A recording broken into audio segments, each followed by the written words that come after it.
The English philosopher Thomas Hobbes was a remarkable man that, among other things, is famous for once saying that life could be nasty, brutish, and short. Hobbes believed that the natural state of man was not a noble savage that only became violent and corrupt after being influenced by society. He believed our natural state was violent, and we required moral government to lead us on a better path. This was what he called a Leviathan, which was fully explained in his 1651 book titled with that name. Hobbes also wrote that there were three main reasons for war: competition, glory, and distrust. We want others' resources, we want power, and we know others do too, so we attack them with preemptive strikes. We do the damage before they can. That's what we'll talk about today in this episode of the Infographics Show, The Terrible History of Hobbesian Traps.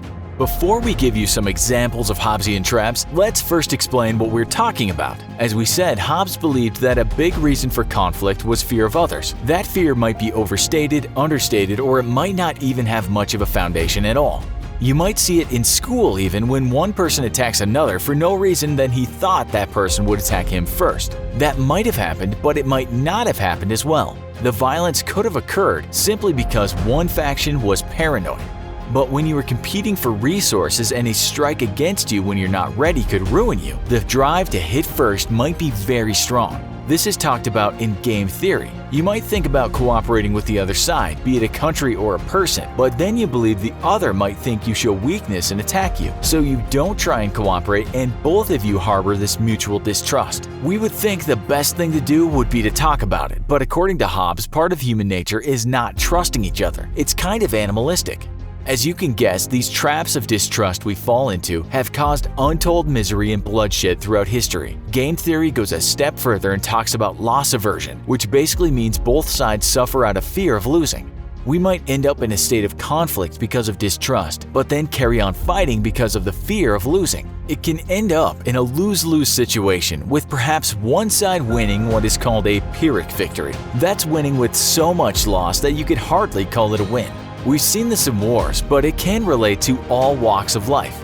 You've probably had this kind of painful win in your own life. We can give you a very simple example of a distrust conflict and a lose-lose situation. Maybe you and your brother are playing with something valuable in your house and it breaks. Your parents come home and are very angry. They want to know who did it. You both say nothing, but the holidays are coming, and you certainly don't want to be grounded.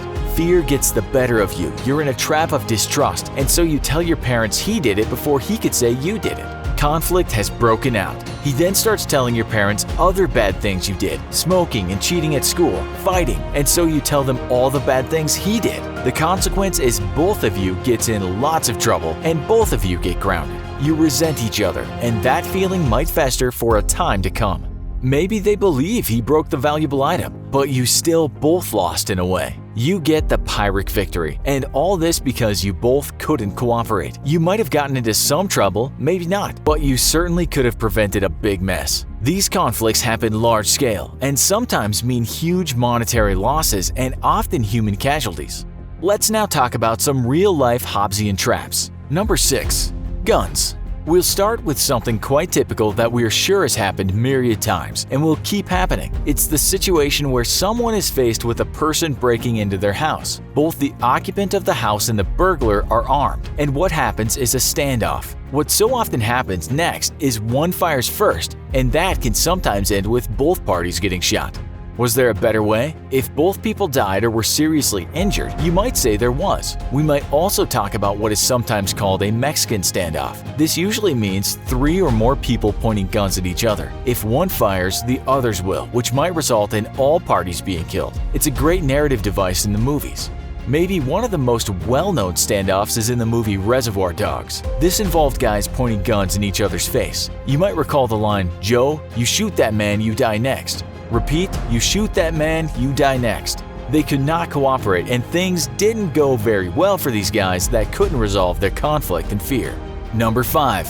Cold War. One Hobbesian trap that is often used as an example was that of the Cold War between the USSR and the United States. This was economically costly for both countries, though more financially disastrous for the USSR. People suffered as a result of the cost of the Cold War, and for a long time it seemed endless.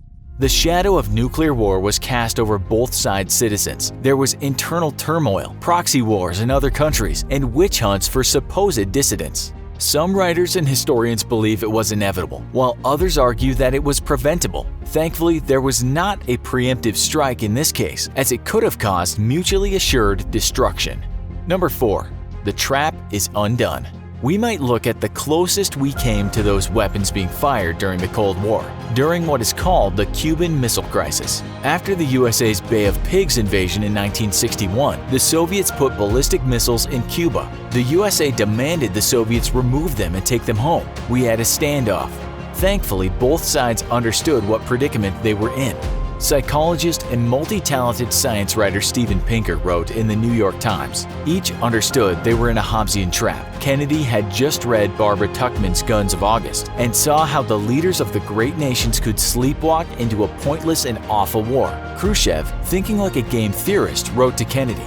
Pinker said, by identifying the trap, they could set the shared goal of escaping it. In the teeth of opposition from many of their advisors, both made concessions that may have literally saved the world. Number 3.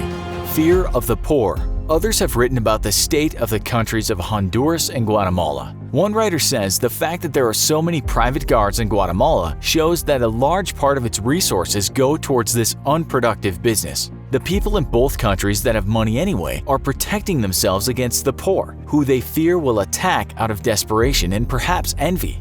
It has happened in many countries. This is of course counterproductive. It's not how a good society should function. As the divide widens, more fear is fomented. More police are hired, often corrupt police that are less than kind to the poor, and you have a country in a state of chaos. Private security is also hired because of the broken police force, and so the state isn't involved in trying to make the matters better. You have no trustworthy Leviathan mediating between the sides and trying to improve things. You just have a growing distrust of each side, which can result in violence.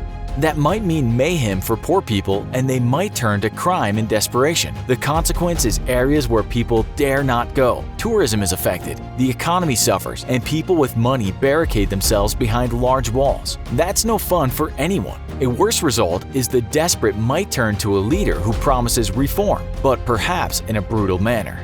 Number 2. Trade. We might also look at Hobbesian trade wars. In 2018, the New York Times gave the example of the trade war between the USA and China. Many people say this is all about power, or as Hobbes would say, glory. But there have been many losers so far in both countries, a reason why many businesses don't want this trade war. The Guardian writes that even though the US is instigating the trade war, it will end up being the biggest loser. Remember the term loss aversion? Forbes wrote that this trade war sure is risky. In time, we may see the winners from globalization fight ferociously to avoid becoming the losers in a trade war, said the writer in the Times. It's a Hobbesian trap of trade because it's a matter of your move next, and there's a whole load of fear involved. Number 1. The tribe. Tribes might not have great difference in terms of money, but they still have to use certain resources that might be in demand. Sometimes, certainly in the past, they might have raided each other's villages. Some tribes that don't communicate well might live in constant fear of the other raiding their village, plundering their resources, and perhaps even killing people. Pinker writes, you might have this temptation even if you otherwise wouldn't hurt a fly, as long as you're not willing to lie down and be killed. The tragedy is that your competitor has every reason to crank through the same calculation, even if he is the kind of person who wouldn't hurt a fly. This is one of the reasons some hunter-gatherer societies have very high rates of murder relative to their populations. What's worse is that tribal members might sometimes fully realize that if they don't exterminate every last person of another tribe, there could be retaliation in the future. Even if there is outright extermination, another tribe might come along, and the cycle of violence continues.